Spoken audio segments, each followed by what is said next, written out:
Rebirth of doctor devil episode 15। Kamleshwari Saxena को बहुत ज्यादा गुस्सा आ रहा था क्योंकि उसे फील हो रहा था कि आज रात की एनिवर्सरी पार्टी दुनिया की सबसे बर्बाद पार्टी बन गई है और यह सब कुछ कशिश की वजह से। अगर वो नहीं होती तो ऐसा तमाशा क्रिएट ही नहीं होता आज। डैम इट, उसे ऐसा फील हो रहा था जैसे उसके हॉट लंग्स और चेस्ट में जो दर्द है वो उसके बर्दाश्त के बाहर है। मगर फिर उसने डिप आवाज में कहा, मुझे कोई फर्क नहीं पड़ता कि तुम लोग कौन हो, मगर कशिश सक्सेना परिवार की मेंबर है तो प्लीज उसे हमारे पास लौटा दो। तभी निशांत ने तुरंत जवाब दिया, मिस कशिश ने अभी अभी बहुत ही साफ तरीके से क्लियर कर दिया है कि उन्होंने सक्सेना परिवार के साथ सारे रिश्ते खत्म कर लिए हैं। ये सुनकर कमलेश्वरी सार्कास्टिकली हंसते हुए बोली, क्या मजाक है, खून के रिश्ते सिर्फ कुछ बातों से खत्म नहीं होते।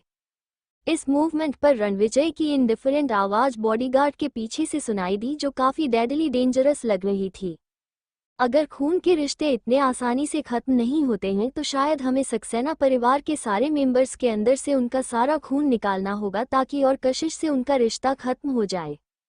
रणविजय के लिए एरोगेंट बातें सुनते ही वहां मौजूद हर एक इंसान बुरी तरह कांप गया और कमलेश्वरी की सख्त आवाज भी थोड़ी सी कांप रही थी जब उसने कहा, तुम इतनी हिम्मत नहीं कर सकते, पता करके देखना चाहोगी। उस आदमी की डिप आवाज बिल्कुल शांत थी, उसकी टोन फ्लैट थी जिसमें कोई भी इमोशंस नहीं नजर आ रहे थे, मगर उस इंडिफरेंस के बीच एक डेंजरस वाइब आ रही थी जो लोगों को डराने के लिए काफी थी। कमलेश्वरी का चेहरा तुरंत बदल गया और वो अपने आप कुछ कदम पीछे हट गई। वहीं उसका रिएक्शन देखकर अपनी आंखों में घिन लिए हुए निशांत सार्कास्टिकली हंसा और वही रणविजय ने शायद कमलेश्वरी के ऐसे ही रिएक्शन की उम्मीद की थी, इसलिए उसने आगे उससे कुछ नहीं कहा।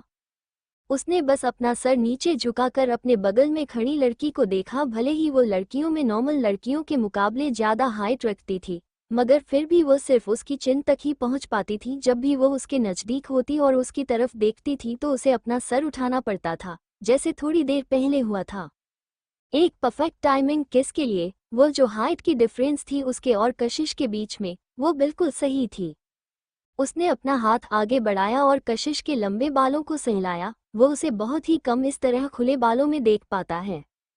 वो सिंपली कितनी खूबसूरत है। वही कशिश हल्का कर शर्मा गई। वो सोचने लगी कि ऐसे सिचुएशन में उसे सक्सेना परिवार की रुथलेसनेस की वजह से उदासी फील करनी चाहिए या फिर उनके एक्शंस की वजह से उसे गुस्सा होना चाहिए, लेकिन इस मूवमेंट पर वो बस इस आदमी की नज़रों की वजह से शर्मा रही थी।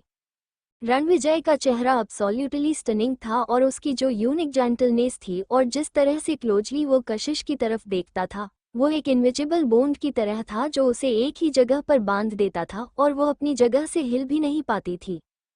इस आदमी की प्रेजेंस कुछ ज्यादा ही स्ट्रांग थी। वो उसके सामने होते हुए और किसी चीज पर बिल्कुल भी कभी फोकस नहीं कर पाती थी, बस उन आंखों से इस तरह का लुक। दुनिया में ऐसी कैसे कितनी औरतें होगी जिन्होंने ये देखा होगा। कशिश ने अपना असर हल्का सा टिल्ट किया और थोड़ा एनर्जी फिल करते हुए अपने बालों की एक लट को अपने कानों के पीछे किया, जिसकी वजह से उसके डेलिकेट और स्मूथ कान सामने दिखाई देने लगे और उसका स्मूथ फोरहेड हल्का सा उन बालों के बीच से दिखाई देने लगा जो लाइट की सॉफ्ट ग्लू से कवर था, जिसकी वजह से रणविजय के हाथ जो उसके बालों में थे वो थोड़ा सा फोर्स अप्लाई करने लगे। निशांत, अचानक से वो बोला और उसकी नजरें एक सेकंड के लिए भी कशिश के चेहरे से नहीं हटी थी। ये सर, तुम यही रहो। जी सर। रणविजय के हाथ अभी भी कशिश के बालों में थे और फाइनली उसने धीमी आवाज में कहा, चलो यहाँ से। कशिश को भी यहाँ और ज्यादा देर रुकने का कोई इरादा नहीं था, इसलिए उसने नेचुरली जाने से मना नहीं किया। जब वो दर्जनों बॉडीगार्ड से मूव होने लगे तो आगे की तरफ मुड़े और एग्जिट की तरफ हो जाने लगे। कियारा, जिसने अभी भी अपना मुंह कवर किया हुआ था मगर वो एंट्रेंस की तरफ देखे जा रही थी और उसे उन बॉडीगार्ड की भीड़ में दो लोग दिखाई दे रहे थे। वो आदमी ने एक शार्प सूट पहना हुआ था और वो टोल और स्ट्रांग था और उसकी बैक नोबिलिटी और अथॉरिटी दिखा रही थी। कौन है यह आदमी और वो कशिश के साथ क्या कर रहा है। कियारा की भौहें आपस में सिकुड़ गई और उसकी आंखों में एक अजीब सा गुस्सा दिखाई दे रहा था। वही हर्ष ने भी उन दोनों को देखा। वो टोल आदमी और उसके बगल में कशिश, दोनों एक साथ चल रहे थे, ज्यादा करीब नहीं मगर वेल मैच लग रहे थे। स्पेशली तब जब कशिश ने अचानक से अपना सर घुमाया और अपने बगल में चलते हुए आदमी की तरफ देखा। उसके चेहरे पर जो वो मुस्कुराहट थी वो बहुत ही कम दिखाई देती थी, जिसमें एक ब्राइटनेस और जेंटलनेस थी। अब पता चला कि कशिश की स्ट्रांग साइड के अलावा भी एक साइड है, उसके अंदर भी लड़कियों वाली एक यूनिक जेंटलनेस और खूबसूरती है, बस उसने कभी इस बात को नोटिस नहीं किया। जब वो उन दर्जनों बॉडीगार्ड के साथ वो दोनों बाहर की तरफ निकल गए तो पूरे वेन्यू में जो टेंशन फैला हुआ था वो तुरंत गायब हो गया। वहीं वीआईपी एलिवेटर धीरे से खुला और कशिश को लेकर रणविजय अंदर आया। क्या तुमने नहीं कहा था कि तुम्हें काम खत्म करने में एटलीस्ट एक हफ्ता लगने वाला है, तो तुम इतनी जल्दी कैसे वापस आ गए? कशिश से वॉल के अगेंस्ट लिन थी और अपनी आंखों में मुस्कुराहट लिए रणविजय की तरफ देखे जा रही थी। रणविजय ने कुछ सेकंड तक उसके चेहरे की तरफ देखा और फिर अपनी डिप आवाज में बोला, अभी के लिए इस बारे में बात नहीं करते हैं। उसके बाद वो अपने टोल फिगर के साथ तो धीरे धीरे उसे अप्रोच करने लगा। कशिश ने जब उसे अपनी तरफ आते हुए देखा तो अपनी पीठ और भी टाइटली दीवार से लगा दी और वो अपनी जगह पर कुछ सेकंड के लिए जम गई। रणविजय की वार्म उंगलियां जेटली उसके फेयर और साफ चेहरे पर घूमने लगी, जो फाइनली उसके जॉ पर आकर रुकी। उसने अपनी उंगलियां से कशिश के चिन को पकड़ा और उसके चेहरे को सामने करते हुए हल्का सा उठाया और उसे अपनी आंखों में देखने के लिए फोर्स करने लगा। क्या तुम्हें पता है कि मैं इस वक्त क्या करना चाहता हूँ? ये सुनकर कशिश ने हल्के से हाँ में सर हिलाया और उसकी आंखों में हल्की मुस्कुराहट थी। मुझे पता है शायद। रणविजय की उंगलियां उसकी चीन को सहला रही थी और उसने हल्के से हंसते हुए कहा, तो फिर मुझे बताओ मैं क्या करना चाहता हूँ? मुझे किस करना चाहते हो? रणविजय हंसते हुए बोला, ऑल राइट। कशिश को सेकंड के लिए हिचकिचाई और जैसे ही उसे रियलाइज हुआ कि यह शायद रणविजय उसे कुछ गलत समझ रहा है, उसने जल्दी से बोलने की कोशिश की। मेरा मतलब है कि तुम चाहते। उसने जल्दबाजी में एक्सप्लेन करने की कोशिश की, मगर वो क्लैरिफाई कर पाती उससे पहले ही रणविजय ने उसे किस कर लिया था।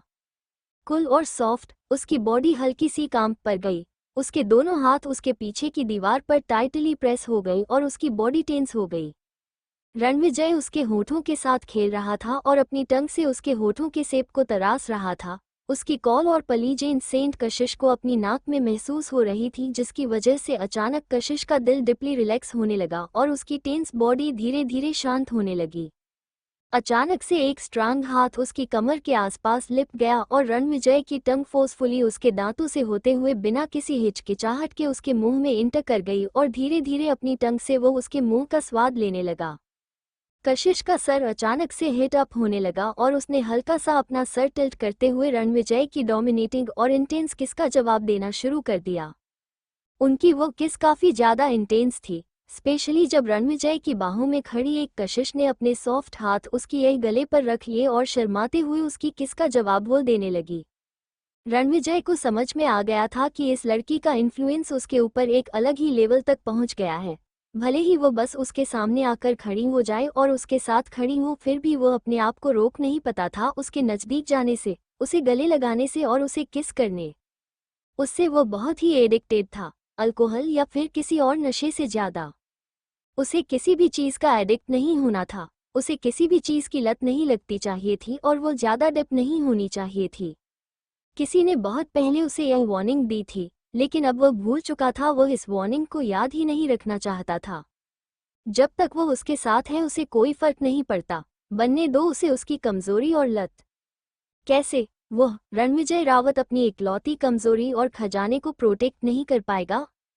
वो करेगा, उसे पूरी ताकत के साथ प्रोटेस्ट करेगा। रणविजय कशिश को पैशनेटली किस कर रहा था और जब भी वो सांस नहीं ले पाती वो उसे कुछ सेकंड के लिए छोड़ देता ताकि वो सांस ले पाए और फिर उस डिप किस को कंटिन्यू करता। जब एलिवेटर धीरे धीरे अंडरग्राउंड पार्किंग लॉट में पहुंच गई तब रणविजय ने फाइनली उसे छोड़ा। कशिश ने उसकी शर्ट को टाइटली पकड़े हुए लंबी लंबी सांस ले रही थी। उसके पतले लिप्स अब और रेड हो चुके थे और जो हल्के फुले हुए भी लग रहे थे। उसका दिल बहुत ही तेजी से धड़क रहा था और उसका सर थोड़ा नम और कंफ्यूज फील कर रहा था, क्योंकि यह किस की इंटेंसिटी की वजह से उसे काफी वक्त तक ऑक्सीजन नहीं मिली थी। ठीक उसी वक्त एक डिप और कैप्टिव आवाज कशिश को अपने कानों में सुनाई दी। क्या तुम्हें पता है कि मैंने तुम्हें इतनी ही दिनों में कितना मिस किया है? कशिश ने बहुत अलाउड और क्लियर सुना। कशिश के पैर अभी भी थोड़े कमजोर लग रहे थे, मगर फिर भी उसने अपनी ताकत इकट्ठा की और उंगलियां पर खड़े होकर अपने दोनों हाथ रणविजय के गले के आसपास लपेटे हुए बोली, मैंने भी तुम्हें बहुत मिस किया। रणविजय के हाथ उसकी कमर के आसपास थे और उसकी टोल बॉडी हल्की सी आगे की तरफ झुक गई, जिसकी वजह से कशिश उसे आसानी से गले लगा पाए। ठीक उसी वक्त एलिवेटर का दरवाजा स्लोली खुला और कशिश ने रणविजय को छोड़ दिया और वह दोनों ही सिंक में चलने लगे। मगर अचानक से कशिश रणविजय की तरफ झुक गई तो रणविजय ने उसे पीछे से गले लगा लिया और धीरे से पूछा, क्या हुआ?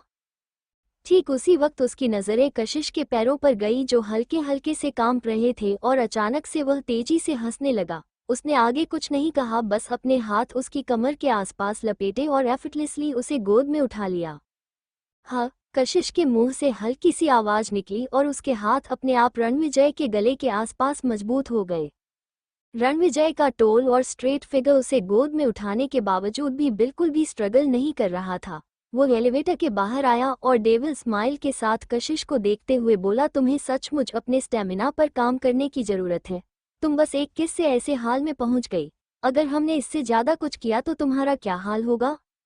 कशिश का चेहरा और भी ज्यादा लाल हो गया और उसने अपना नीचे की तरफ कर लिया। अपने लंबे और खुले बालों को अपना शर्म से लाल चेहरा छुपाने के लिए इस्तेमाल करने लगी। कशिश को गाड़ी के पैसेंजर सीट पर बिठाने और उसकी सीट बेल्ट लगाने के बाद रणविजय भी गाड़ी में बैठ गया। लेकिन मैं अपनी गाड़ी से यहाँ आई थी, वो निशांत पर छोड़ दो। कशिश ने एक गहरी सांस ली और मुड़कर रणविजय की तरफ देखा जो ऑलरेडी गाड़ी स्टार्ट कर चुका था। उसे अभी अभी खत्म हुई एनिवर्सरी पार्टी को याद करते हुए अचानक कशिश मुस्कुराने लगी और उसने पूछा, वो जो शॉट वाला वीडियो था, बच्चों वाला, वो तुम्हारा काम था? हाँ। तो वो फिर बच्चों ने जो बोला, वो जो उन्होंने कहा, वो गलत भी तो नहीं था। उस कपल को सचमुच एक साथ ही रहना चाहिए और जहाँ तक बात रही मेरी, मुझे उन्हें थैंक यू कहना चाहिए। ये तो अच्छी बात है कि वो लोग एक साथ हो गए और मैं आसानी से तुमसे मिल पाया। ये सुनकर कशिश हैरान हो गई और उसने उसकी तरफ बड़ी बड़ी आंखों से देखते हुए पूछा, तो वो सचमुच तुम्हारा आइडिया था? नहीं, रणविजय ने इनकार करते हुए कहा, मगर लगता है कि निशांत की सैलरी बढ़ाने का वक्त आ गया है। उसका आइडिया काफी अच्छे से काम कर गया। ये सुनकर कशिश ने पार्टी में वो वीडियो देखने के बाद सबके रिएक्शन और कियारा और हर्ष के चेहरे याद किया तो वह हल्के से मुस्कुराई। सचमुच उस वीडियो का इफेक्ट काफी अच्छा था। वही सेम टाइम पर उसने सीक्रेटली एक राहत की सांस ली। थैंक गॉड, ये रणविजय का खुद का आइडिया नहीं था। थैंक यू, वो सारी चीजें और सबूत मेरी मदद के लिए भेजने के लिए, मगर मैं ये खुद भी हैंडल कर सकती थी। कशिश ने अपना सर घुमाकर पलक झपकते हुए उसकी तरफ मुस्कुरा कर देखा। रणविजय ने उसकी तरफ देखा और गाड़ी रोक दी जो अभी अभी अंडरग्राउंड पार्किंग से निकली थी। क्या हुआ? कशिश ने कंफ्यूजन में पूछा। रणविजय के चेहरे से स्माइल चली गई थी और वह उसकी तरफ सीरियसली देख रहा था। यह शायद रणविजय का सबसे सीरियस चेहरा था जो कशिश ने हाल फिलहाल में देखा था। मुझे कभी नहीं लगा था कि तुम ये हैंडल नहीं कर सकती, इसलिए मैं बस तुम्हारे प्लान के हिसाब से ही चल रहा था और मैंने कुछ नहीं किया। तुम पहले से ही सब कुछ हो जानते थे। रणविजय की बात सुनकर कशिश हैरान हो गई। कशिश का सवाल सुनकर रणविजय ने अपने माथा से हिलाते हुए कहा, मैं श्योर नहीं था कि सक्सेना परिवार का इन्फ्लुएंस अभी भी तुम्हारे ऊपर कितना है, क्योंकि वो तुम्हारे रिश्तेदार हैं। मुझे सचमुच बहुत चिंता थी कि तुम उनके लिए कोई गलत कदम उठा लोगी। क्या तुम्हें पता है कि मैंने क्या सोचा था जब मैंने सुना कि तुम अपनी दादी माँ की रिक्वेस्ट पर पार्टी में सबके सामने एंगेजमेंट तोड़ने के अनाउंसमेंट करने वाली हो? कशिश ने ना में सर हिलाया। मैं तुरंत वापस आना चाहता था। अगर मैं तुम्हें रोक नहीं पाता तो एटलीस्ट तुम्हें खींचकर स्टेज से नीचे उतार देता। ये सुनकर कशिश हंसने लगी और उसने कहा, लकी, तुम्हें ना मुझे रोकने की जरूरत पड़ी और ना ही मुझे स्टेज से खींचकर नीचे उतरने की। ये सुनकर रणविजय ने उसकी तरफ देखा और पूछा, उन्होंने अभी अभी तुम्हें कितना परेशान किया और तुम अभी भी खुश हो? ये सुनकर कशिश की स्माइल धीरे धीरे फीकी पड़ने लगी और आखिर में गायब हो गई। एक्चुअली मेरी सो कॉल्ड दादी माँ कमलेश्वरी सक्सेना ने ही सजेशन दिया था कि पार्टी में मुझे एंगेजमेंट की कैंसिलेशन की खबर को अनाउंस करना है। मेरा पहला रिएक्शन काफ़ी ज़्यादा सेड था, उसके इंटेंशन बहुत ही ज़्यादा ओबियस थे और तुम्हारी चिंता पूरी तरह से अनरीचनेबल नहीं थी। कशिश ने ये कहते हुए एक गहरी सांस छोड़ी और होटल से बाहर आते हुए मेहमानों को अपने चेहरे पर कोल्ड एक्सप्रेशन लिए हुए देखा। आफ्टर ऑल वो लोग मेरे साथ बहुत ही अच्छे थे जब मैं छोटी थी और इस दुनिया में वो इकलौते ऐसे लोग हैं जो मुझसे रिलेटेड हैं। मुझे याद है कि एक बार अनाथ आश्रम के पुराने डायरेक्टर ने मुझसे कहा था कि भले ही वहाँ के बच्चों को नया घर नया परिवार मिल जाता है, मगर फिर भी उनके दिल में उनके अनाथ आश्रम के दोस्त डायरेक्टर्स और टीचर्स के लिए एक स्पेशल जगह होती है, क्योंकि बच्चे सबसे ज़्यादा इनोसेंट होते हैं इस दुनिया में और उनका दिल एक ब्लैक शीट की तरह होता है और जो पहला इम्प्रेशन और कुछ यादें होती हैं उन्हें कभी भुलाया नहीं जा सकता। मेरी मॉम के जाने के बाद भी मैंने सोचा था कि वो अभी भी मेरा परिवार है और मैं उनके सहारे जी लूंगी, मगर उन लोगों ने मुझे मौका ही नहीं दिया। उस वक्त मेरी फीलिंग्स मुझे खुद समझ नहीं आती थी। मुझे उनसे नफरत भी होती थी क्योंकि उनकी वजह से मेरी माँ की जान चली गई, मगर मैं सेल्फिश थी और यह भी नहीं चाहती थी कि वो लोग मुझे छोड़ दे। मुझे याद है कि वो फीलिंग कितनी स्केरी और कितनी अजीब सी थी। मैं सब कुछ खुद फेस करने के लिए उस वक्त तैयार ही नहीं थी। हेल्पलेसनेस और डर ने मेरे ऊपर इतनी बुरी तरह काबू कर लिया था कि मुझे समझ ही नहीं आ रहा था कि मैं उस वक्त करूं तो करूं क्या। मैं एक प्रिविलेज अपॉइंटमेंट में बड़ी हुई थी उससे पहले और मैंने कभी सोचा नहीं था कि एक दिन मुझे इतनी सारी चीजें फेस करनी होगी। सुधा ने सक्सेना परिवार ज्वाइन इन कर लिया। मेरी मॉम को घर छोड़कर जाने के लिए मजबूर होना पड़ा और उन्होंने अपनी जान दे दी और कियारा की वो घटिया टेक्निक्स मुझे बर्दाश्त नहीं हो रही थी। मेरी मम्मी ने कभी मुझे ऐसा कुछ सिखाया ही नहीं, क्योंकि शायद उन्हें भी ऐसा कुछ आता ही नहीं। अगर उन्हें आता तो उनका अंजाम वह नहीं होता जो हुआ। पूरे कार में एक अजीब सी फीलिंग फैली हुई थी। तभी कशिश ने गहरी सांस लेते हुए आगे कहा, मैं उनसे कितना भी पास्ट में प्यार क्यों ना करूं और परिवार का कोई भी रिश्ता क्यों ना हो, मगर अब सब कुछ खत्म हो गया है और मैं अब रिलीफ फील कर रही हूं। उन्होंने मुझे बहुत बार हर्ट किया है और मेरे पेशेंस को कम्प्लीटली खत्म कर दिया है। मुझे नहीं पता कि जब से कियारा और उसकी माँ सुधा सक्सेना परिवार में आए, परिवार का ट्रीटमेंट मेरे लिए और उसके लिए इतना अलग अलग क्यों हो गया, जबकि हम दोनों ही उस परिवार की बेटियां थी। मगर इन सब की वजह से ही मैं वो बन चुकी हूँ आज जो मैं आज हूँ। कशिश की आवाज़, जिसमें एक यूनिक फेमिनिन टोन थी और सॉफ्टली गाड़ी में सुनाई दे रही थी और काफ़ी वक्त तक सुनाई देती रही, लॉन्ग लास्टिंग रिजर्वेशन के साथ और जेटली बंद हो गई।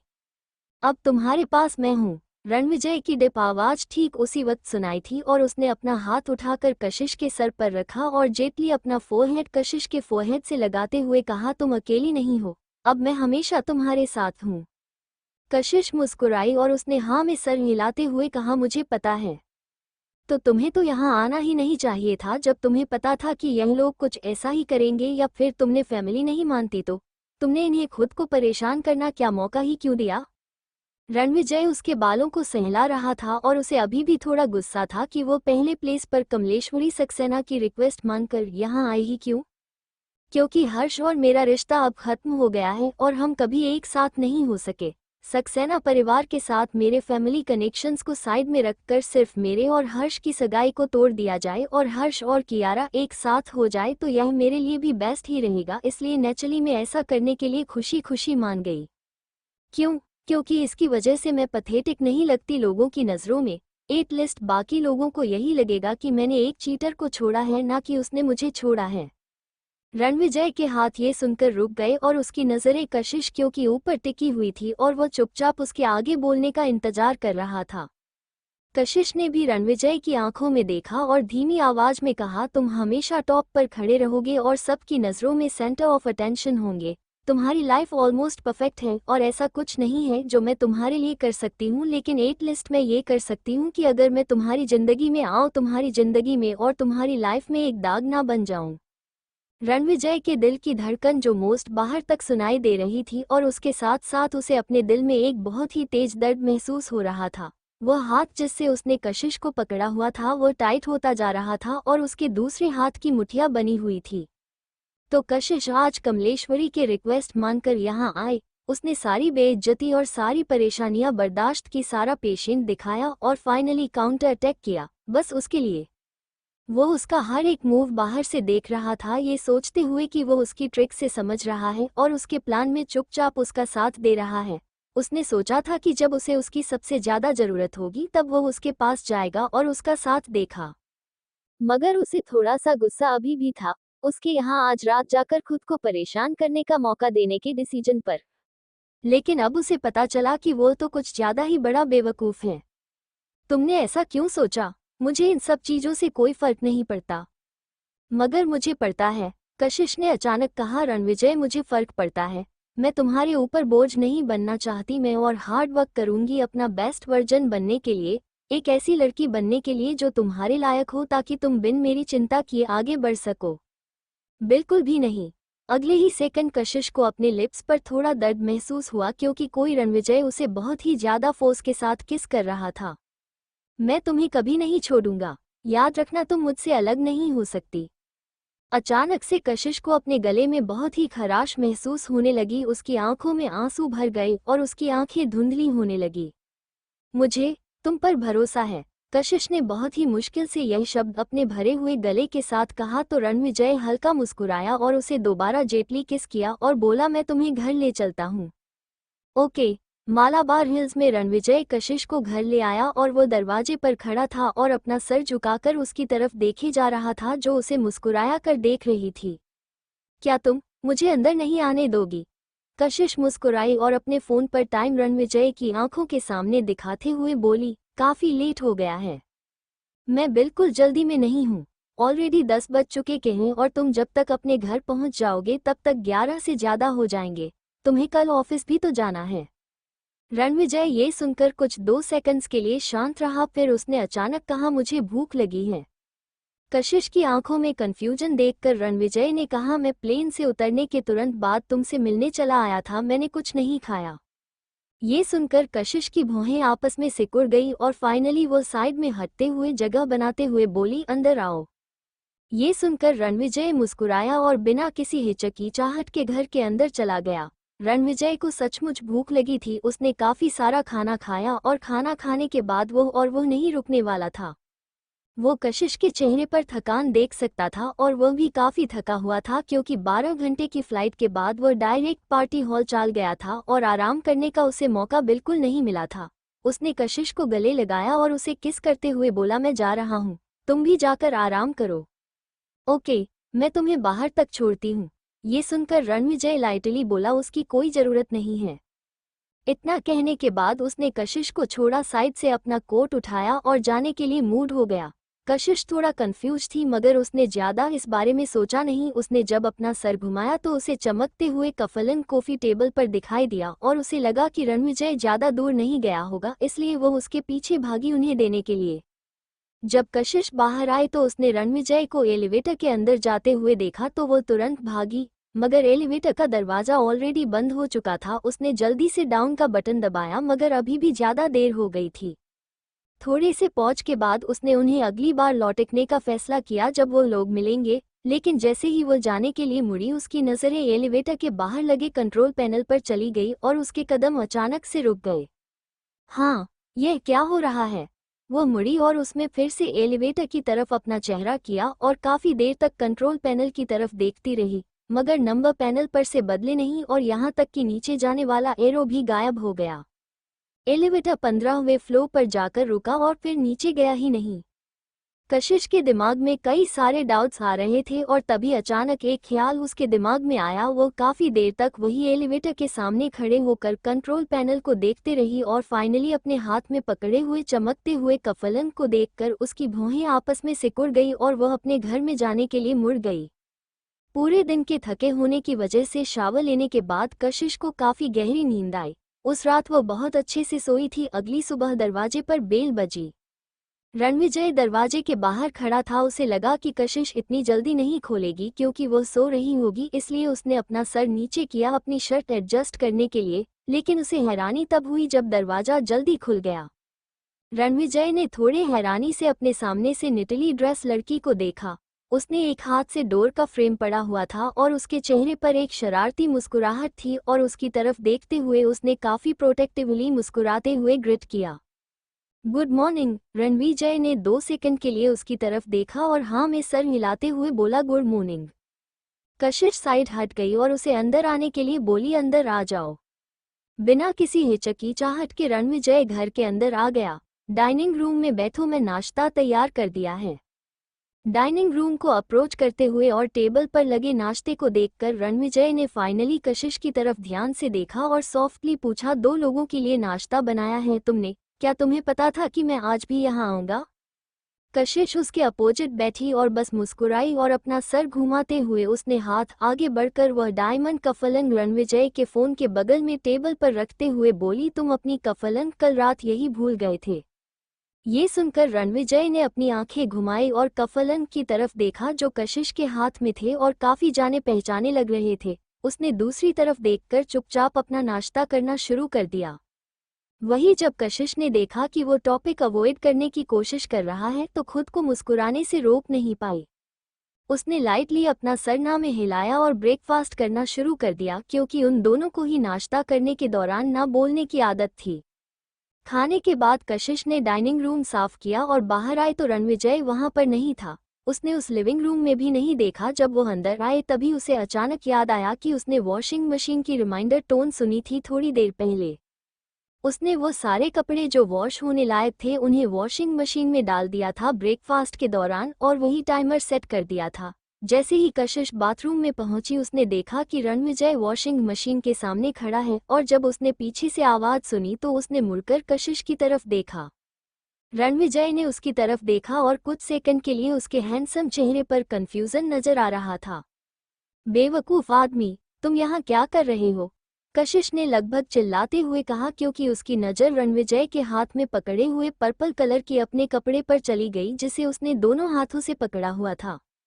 कशिश को काफी एम्बेरेस फील हो रहा था। उसका चेहरा शर्म और ऑकवर्डनेस की वजह से लाल हो गया और उसने तुरंत आगे बढ़कर रणविजय के हाथ से वह छीन लिया। रणविजय भी दूसरी तरफ देखने लगा और उसके एक्सप्रेशन भी थोड़े ऑकवर्ड थे। रणविजय भी दूसरी तरफ देखने लगा, उसके एक्सप्रेशन भी थोड़े ऑकवर्ड थे और उसने हकलाते हुए कहा, मुझे लगा कि यह किसी और चीज का अलार्म है। कशिश ने अपने लिप्स आपस में दबा लिए। अब जब वो इस बारे में सोचती है तो उसे समझ में आया कि वॉशिंग मशीन का रिमाइंडिंग टोन सचमुच किसी अलार्म की तरह ही था। रणविजय ने कशिश की तरफ देखा जो तुरंत अपने हाथों में कपड़े लिए हुए वहां से भाग गई। इनफैक्ट ज्यादा रणविजय ने जो कशिश के लिए कपड़े तैयार करवाए थे वो वॉशिंग मशीन में धोने के लिए सूटेबल नहीं थे। आज जो भी कपड़े कशिश ने वॉशिंग मशीन में डाले थे वो सारे के सारे कपड़ों के अंदर पहनने वाले कपड़े ही थे। उसने इस डायरेक्शन में कभी सोचा ही नहीं था। मगर कशिश के दिमाग में ये ख्याल आता है कि यह आदमी जो सब कुछ कंट्रोल कर सकता है वह उसकी नज़रों से बचकर बाथरूम में चला जाएगा और इतने लंबे वक्त तक उसकी लॉन्जरे को देखता रहा होगा। बालकनी में लगे हुए छोटे से रेक पर कपड़े लगाते हुए कशिश ने उस कपड़े को देखा जिसे रणविजय ने अपने हाथों में पकड़ा हुआ था और उसने अपने ही सर पर हाथों मार लिया। पता नहीं फ्यूचर में वो इन कपड़ों को पहनेगी कैसे। Note bad. जैसे ही कशिश अपने ही सर पर मार रही थी रणविजय की हल्की शांत आवाज उसे अपने पीछे से सुनाई दी। कशिश ने तुरंत पीछे मुड़कर उसकी तरफ देखा तो रणविजय का टोल स्ट्रेट फिगर उसके पीछे खड़ा था और वो उसकी तरफ ऑकवर्डली देखते हुए बोली, क्या नोट बैड? रणविजय ने कैजुअली ड्राई रैक पर सूखते हुए कपड़ों को देखा और कैजुअली बोला, सी साइज। कशिश की आंखें हैरानी से बड़ी हो गई और वो तुरंत आगे आए अपने हाथ से उसका मुंह कवर करने के लिए। बकवास बंद करो। रणविजय का हैंडसम चेहरा बहुत ही शांत था और उसने कशिश का हाथ अपने मुंह से हटाया और फिर कशिश को ऊपर से नीचे देखते हुए बहुत ही सीरियसली बोला, सचमुच नोट बैड? कशिश जिसका चेहरा ये सुनकर पैक हुए सब की तरह लाल हो गया, उसके साथ साथ उसकी गर्दन भी एम्बारसमेंट की वजह से हल्की लाल दिखाई देने लगी थी और चिढ़ते हुए उसने रणविजय की तरफ घूर कर देखा। बकवास बंद करो, बेशर्म आदमी। मगर रणविजय का चेहरा अभी भी सीरियस था जब उसने कहा, मैं तो बस तुम्हें कम्प्लीमेंट दे रहा था, मुझे सच में काफी पसंद आया। कशिश और भी ज्यादा शर्मा गई और वो उसे साइड में धक्का देते हुए बालकनी से निकल गई। वो बाथरूम में गई, उसने दोनों अपने हाथ धोए और जब वह वापस आए तो रणविजय दरवाजे पर ही खड़ा उसका इंतजार कर रहा था। कशिश हैरान हो गई और वो ऑलमोस्ट उससे टकराने वाली थी। क्या कर रहे हो तुम? रणविजय ने उसकी तरफ देखा जो ऊपर से नीचे तक खुद को उसके खिलाफ गार्ड करके खड़ी थी और उसकी भौहें आपस में सिकुड़ गई जब उसने पूछा, क्या तुम्हें मुझसे डर लगता है? कशिश का चेहरा कुछ सेकंड के लिए बदल गया, फिर उसने कहा, मुझे तुमसे क्यों डर लगेगा? रणविजय उसकी तरफ साइलेंटली देखने लगा और बिना एक शब्द कहे वो उसके झूठ को एक्सपोज कर रहा था। कशिश का चेहरा अननेचुरल हो गया और उसने धीरे से कहा, किसने कहा तुमसे वह बातें बोलने के लिए? क्या तुम्हें जरा सी भी शर्म नहीं आती? उसकी आवाज भले ही बहुत सॉफ्ट थी मगर रणविजय ने फिर भी उसे क्लियरली सुन लिया, लेकिन वो इस मैटर को लेकर कितनी कंसर्न है ये देखकर उसने इस मैटर को आगे नहीं बढ़ाया, बल्कि अपने हाथ में पकड़ी हुई टाई को आगे करते हुए बोला, मेरी मदद करो। कशिश ने उस ब्लैक टाई को उसके हाथ में देखा और फिर एक गहरी सांस लेते हुए उसे अपने हाथ में ले लिया।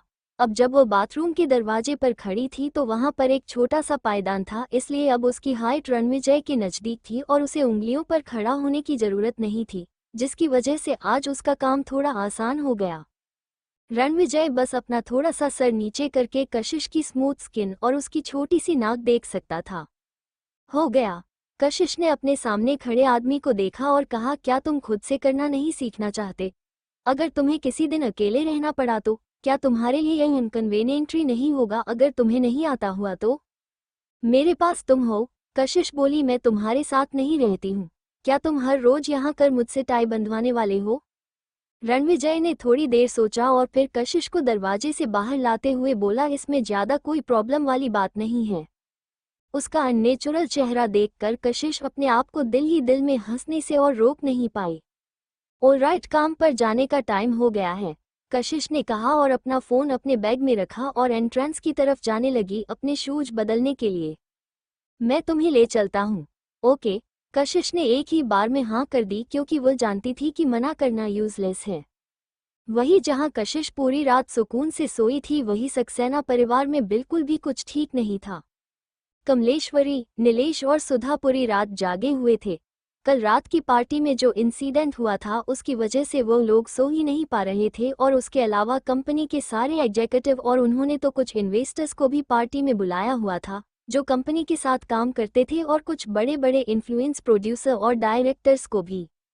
अब वो सारे इन्वेस्टर्स अपने अपने इन्वेस्टमेंट वापस लेना चाहते थे, और वो डायरेक्टर और प्रोड्यूसर उसको उनके एक्सप्लेन में कोई इंटरेस्ट नहीं था। वो लोग अपने फैसले पर अड़े हुए थे कि उन्हें कियारा के साथ काम नहीं करना है। वो लोग पूरी रात उन इन्वेस्टर को मनाने और अपनी सारी एनर्जी मीडिया वालों के साथ नेगोशिएट करने में बीता चुके थे ताकि इस खबर को बाहर जाने से रोका जा सके, मगर आखिर में यह न्यूज़ फिर भी ऑनलाइन पब्लिश्ड हो गई थी।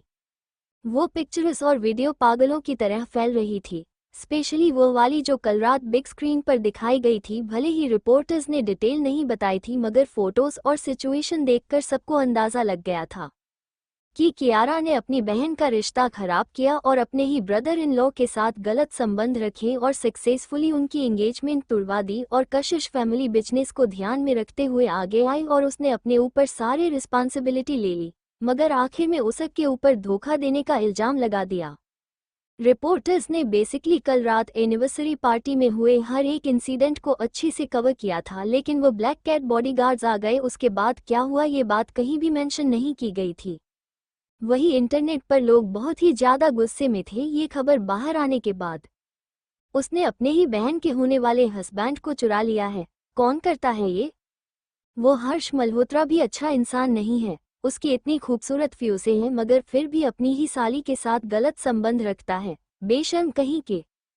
ऑफ कोर्स वहां पर कुछ कियारा के फैंस भी थे जो अपनी फेवरेट एक्ट्रेस को सपोर्ट कर रहे थे। अगर दो लोग एक दूसरे से प्यार करते हैं तो वो लोग एक साथ क्यों नहीं हो सकते? प्यार तो ऐसा ही होता है। जो लोग भी बोल रहे हैं वो देख लो कि वो लोग कितने मोरल वाले इंसान हैं। सच्चा प्यार सब चीजों से ऊपर होता है, और उसके अलावा कियारा की बड़ी बहन एक बुरी लड़की है। कौन सा आदमी होगा जो उसके जैसी लड़की के साथ रहना चाहेगा?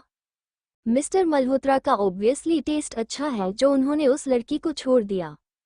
ऐसा ही था, इंटरनेट हमेशा दो साइड में बटा हुआ था, मगर ऑब्वियसली पब्लिक ओपिनियन उन फैंस की बातों से बदलने वाला नहीं था।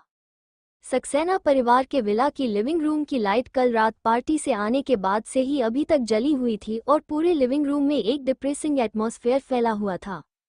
कमलेश्वरी, नीलेश और सुधा पूरी रात लिविंग रूम में ही बैठे हुए थे, और वही इंटरनेट पर फाइल हुए स्कैंडल और बातों को देखकर कमलेश्वरी का ऑलरेडी थका हुआ चेहरा और भी सफेद पड़ने लगा। पल्स एंटरटेनमेंट के पास ऑलरेडी फंड्स बहुत ही कम थे और अब इतना बड़ा घोटाला सामने आ गया है। कियारा के ऊपर घटिया और कैरेक्टर लेस लड़की होने का इल्जाम लगा था, और अब उसके साथ कुछ फोटोग्राफी के एविडेंस भी थे जिसकी वजह से वो लोग और डिफेंस में भी कुछ नहीं बोल सकते थे। सिर्फ एक ही सॉल्यूशन था इस वक्त, और वो था टेम्पररी तौर पर कियारा को काम करने से रोकना। कमलेश्वरी शांत थी और वही उसके बगल में बैठी हुई सुधा बोले जा रही थी क्योंकि उसे डर लग रहा था। माँ, क्या आप सचमुच इसी तरह कियारा पर गिव अप कर देने वाली हैं?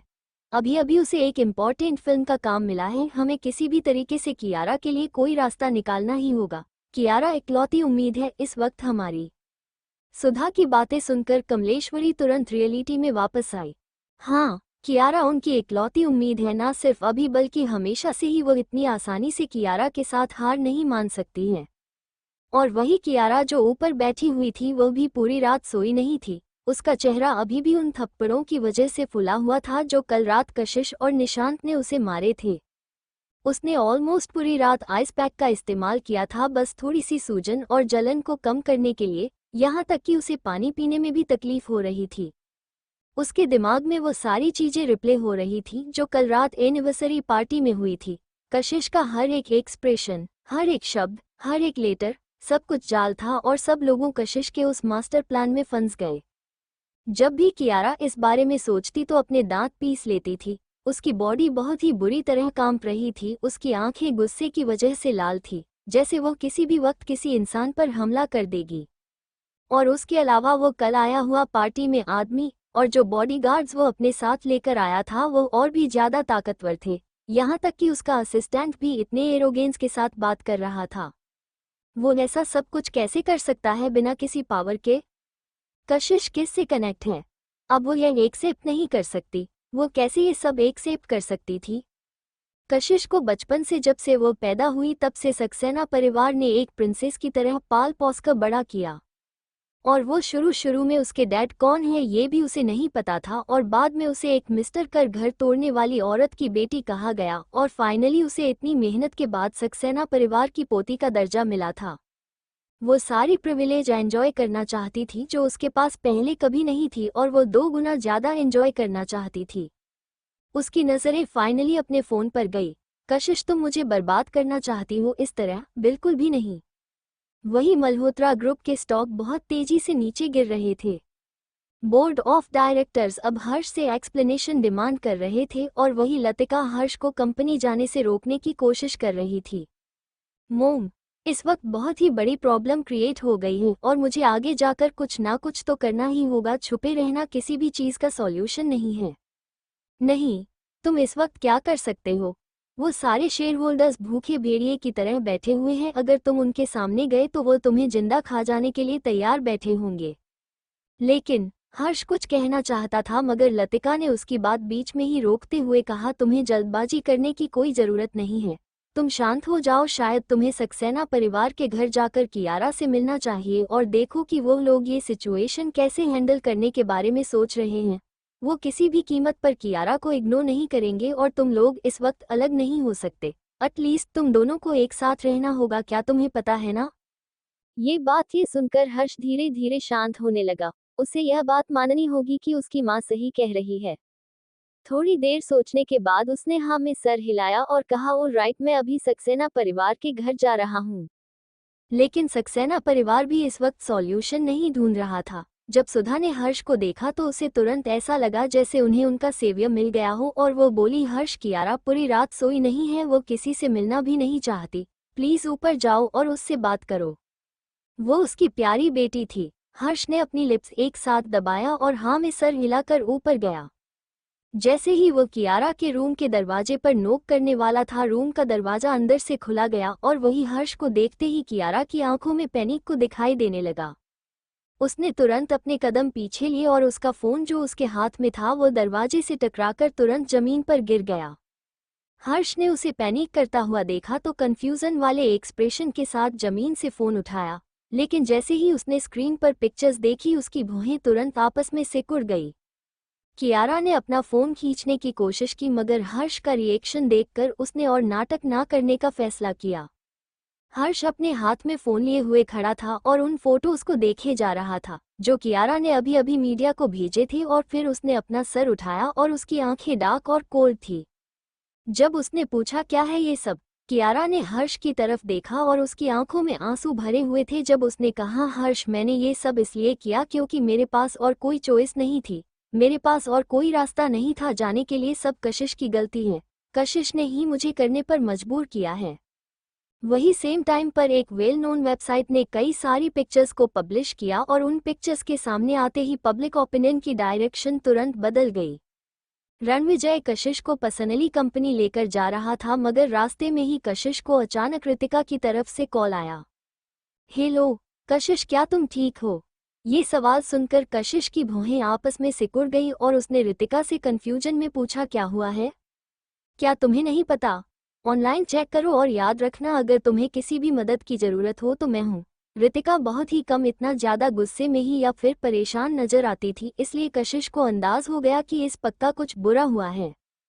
कशिश ने सीरियस एक्सप्रेशन के साथ फोन कट किया और ऑनलाइन न्यूज देखना शुरू कर दिया। पहले का पब्लिक ओपिनियन सक्सेना परिवार के कल की एनुअल पार्टी के बाद से सक्सेना परिवार के खिलाफ हो गया था और नेचुरली कई सारी उंगलियां कियारा पर उठ रही थी और ऑनलाइन उसे भला बुरा कहने वाले लोग बहुत सारे थे। लेकिन तभी अचानक एक हवा के झोंके ने डायरेक्शन बदल दी। एक और नई हेडलाइन पोस्ट हुई थी जो बहुत ही ज्यादा आई कैचिंग थी। 8 सालों से उसकी सगाई हुई थी और मल्होत्रा ग्रुप के प्रेसिडेंट को उसकी फियांसे नहीं चिट किया और उसकी प्राइवेट लाइफ बहुत ही ज्यादा मैसी है। इस पोस्ट के नीचे कई सारी फोटोज भी थी। वो फोटोज ऑब्वियसली साइड से या अलग अलग एंगल से ली गई थी चोरी से, जिसमें दिखाया जा रहा था कि कशिश का अलग अलग आदमियों के साथ कॉन्टेक्ट है। जब कशिश ने ये फोटोज देखी तो उसका चेहरा तुरंत सफेद हो पड़ गया। वो फोटोज में मौजूद आदमियों से अंजना नहीं थी और वो फोटो उसे ऑथेंटिक थी, इस बात पर कोई सवाल नहीं उठा सकता था। लेकिन वो सारी फोटोज तब की थी जब वो मल्होत्रा ग्रुप की कंपनी के लिए अलग अलग लाइंस के साथ डीलिंग करती थी और वो लोग उसका एडवांटेज लेने की कोशिश करते थे। ऐसी फोटोज हो और वह भी इतनी शॉकिंग हेडलाइंस के साथ बहुत बुरी तरह कशिश की इमेज को डैमेज कर रही थी। मगर यही अंत नहीं था। यह एक मैसेज था जिसमें डायरेक्टली पॉइंट आउट किया गया था कि कशिश का कई अलग अलग आदमियों के साथ गलत तरीके का रिश्ता था। कशिश की पकड़ उसके फोन पर मजबूत होने लगी और तभी एक और पब्लिक ओपिनियन का वॉर शुरू हो गया और इस बारे पब्लिक के ओपिनियन का डायरेक्शन इंस्टेंटली रिवर्स हो गया। ओ माय गॉड, अब पता चला कि कशिश ने पहले चीट किया था। ओ माय गॉड, उसके पास मिस्टर मल्होत्रा जैसे अच्छे इंसान हैं जिससे उसकी शादी होने वाली थी, मगर फिर भी वो दूसरे लोगों के साथ गलत रिश्ते रखती हैं। कितनी डिस्गस्टिंग बात है।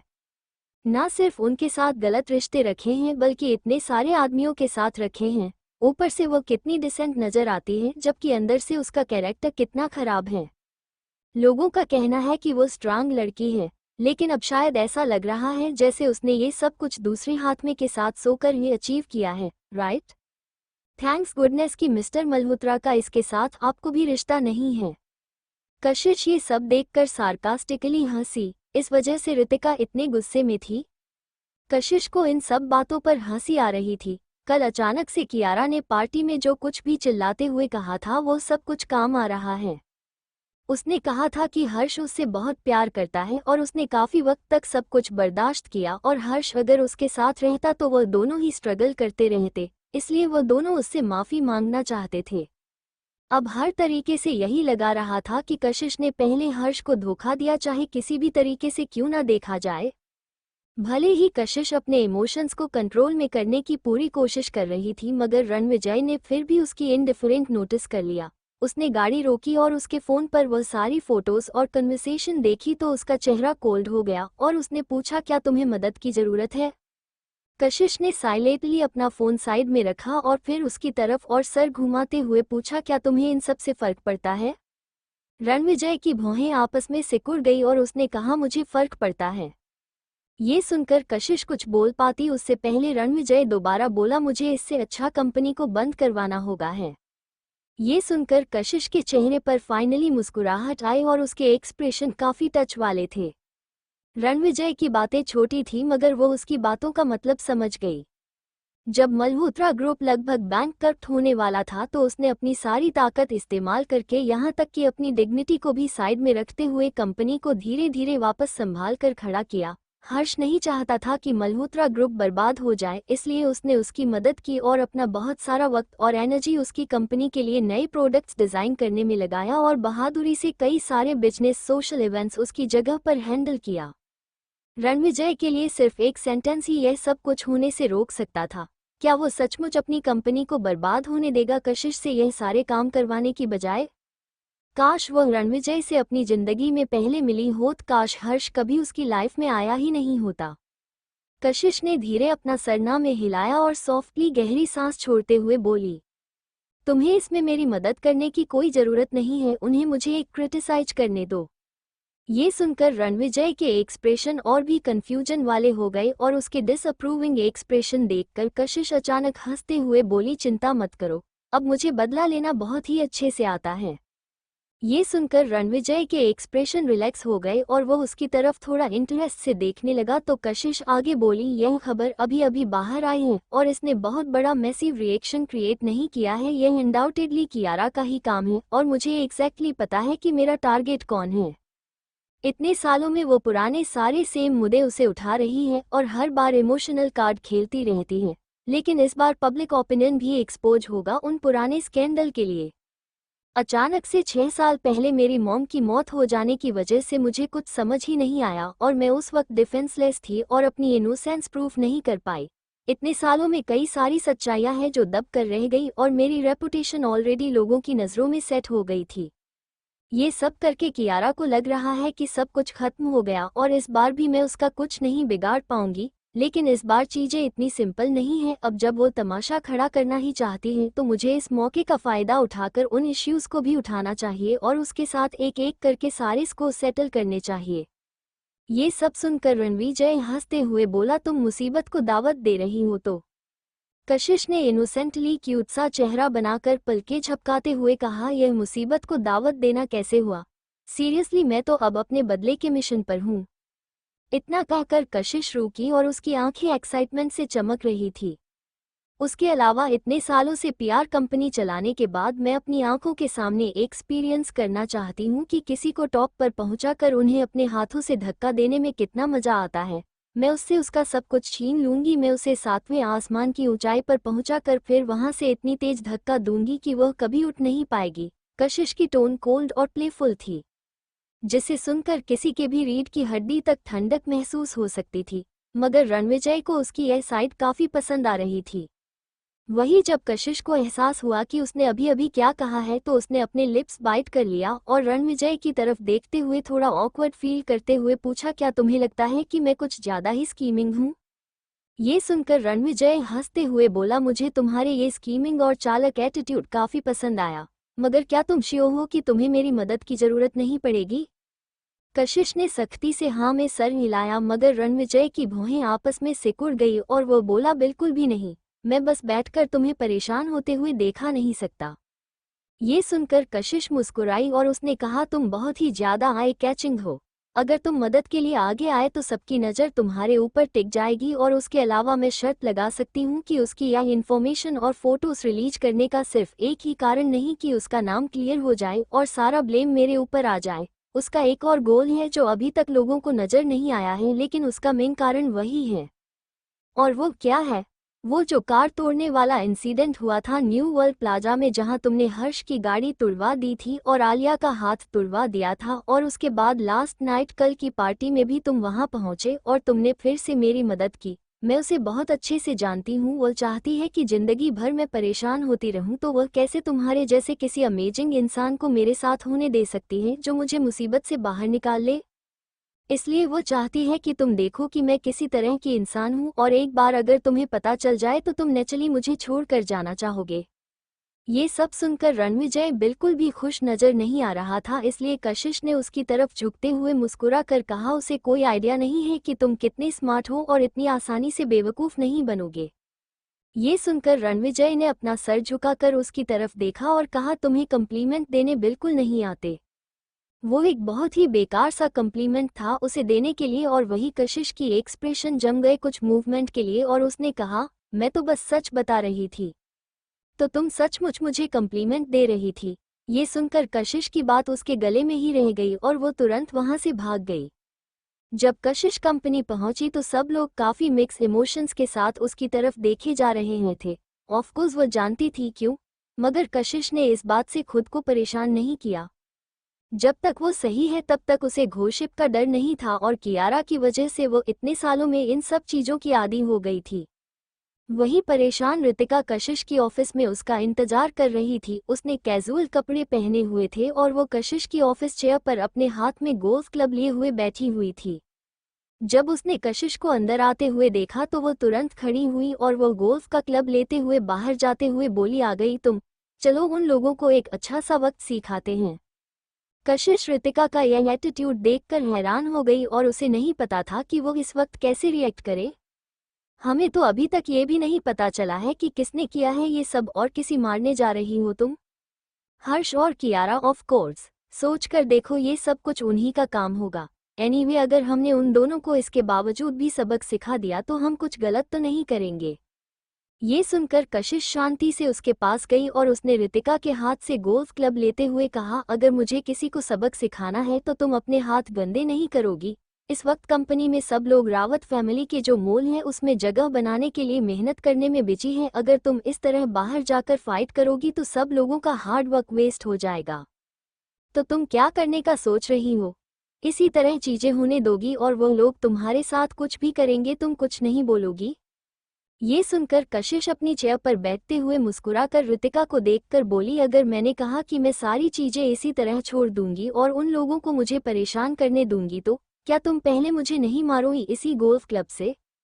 ये सुनकर रितिका ने कोई जवाब नहीं दिया। उसकी नजरें वापस गोल्फ क्लब पर गई जो कशिश ने अभी अभी उससे लिया था। आंसर बिल्कुल ओब्वियस था। कशिश की मुस्कुराहट धीरे धीरे गायब होने लगी और उसने सीरियसली एक्सप्लेन किया, चिंता मत करो, इस बार कियारा जीत नहीं पाएगी। ये सुनकर रितिका ने उसकी तरफ देखा और पूछा, प्लान क्या है तुम्हारा? कशिश मुस्कुराते हुए बोली, पहले कंपनी के से डील करो, जितना बड़ा तमाशा क्रिएट होगा उतना बेहतर। मतलब क्या है तुम्हारा? कियारा ने ये सब कुछ अपनी प्रॉब्लम से सॉल्व करने के लिए किया है, मगर मल्होत्रा ग्रुप के लिए यह बात अलग है। भले ही उनके स्टॉक पहले के कंपैरिजन में स्टेबलाइज हो गए हैं, लेकिन अब उनके लिए रावत ग्रुप के मॉल में अपनी जगह बना पाना मुश्किल होगा। रितिका शांति से कशिश के सामने चेयर पर बैठी हुई थी और उसकी उम्मीद से भरी हुई एक साइड आंखें क्लियरली कशिश को आगे बोलने का इशारा कर रही थी। मल्होत्रा ग्रुप आज सक्सेसफुल है और वह मेरी वजह से है। जो वो ऑनलाइन फोटोज रिलीज हुई है, इससे यह बात प्रूफ हो जाती है कि मल्होत्रा ग्रुप ने आगे बढ़ाने के लिए मेरा फायदा उठाया है या फिर मेरी मदद ली है। कुछ इन्वेस्टर्स जिनके इंटेंशंस इन फोटो के जरिए एक्सपोज हो जाएंगे, वो लोग गुस्से में आकर अपना इन्वेस्टमेंट पीछे खींच लेंगे। और उसके अलावा इन फोटोज में एक ऐसे इंसान की भी फोटो है जिसने मल्होत्रा ग्रुप में बहुत बड़ी इन्वेस्टमेंट की थी और जो पूरी कंपनी को अभी तक सपोर्ट कर रहे हैं। वो और उनकी वाइफ एक दूसरे से बहुत प्यार करते हैं और उनके पूरे शहर यहाँ तक कि पूरे देश में उनकी वाइफ के लिए उनका प्यार मशहूर है और उन्हें बिल्कुल पसंद नहीं की थी दूसरे लोग उनके रिलेशनशिप को खराब करें या फिर उनके बारे में गलत अफवाहें फैलाएं। इतना कहकर कशिश कुछ सेकंड के लिए रुकी और फिर उसने स्लोली और क्लियरली कहा, वो इन्वेस्टर किसी को भी अपने फैमिली का नाम खराब नहीं करने देंगे और कुछ ही दिनों में उनके दादाजी की 86th बर्थडे पार्टी है। ये सुनते ही रितिका ने एक्साइटेड होकर टेबल पर हाथ मारते हुए कहा, तुम सचमुच अमेजिंग हो। उसकी आंखें चमक रही थी जब वो कशिश की तरफ देख रही थी, जिसने रिस्पांस में हल्की सी मुस्कुराहट दी। मैं तरीका ढूंढती हूँ ताकि उनका इन्वेस्टमेंट मल्होत्रा ग्रुप से छीना जा सके। Thank you for listening. मुझे उम्मीद है आपको ये स्टोरी पसंद आई होगी। अगर आपको पसंद आए है तो प्लीज़ लाइक और कमेंट करना ना भूलें और मोर स्टोरीज के लिए सब्सक्राइब करें। मिलते हैं नेक्स्ट वीडियो में।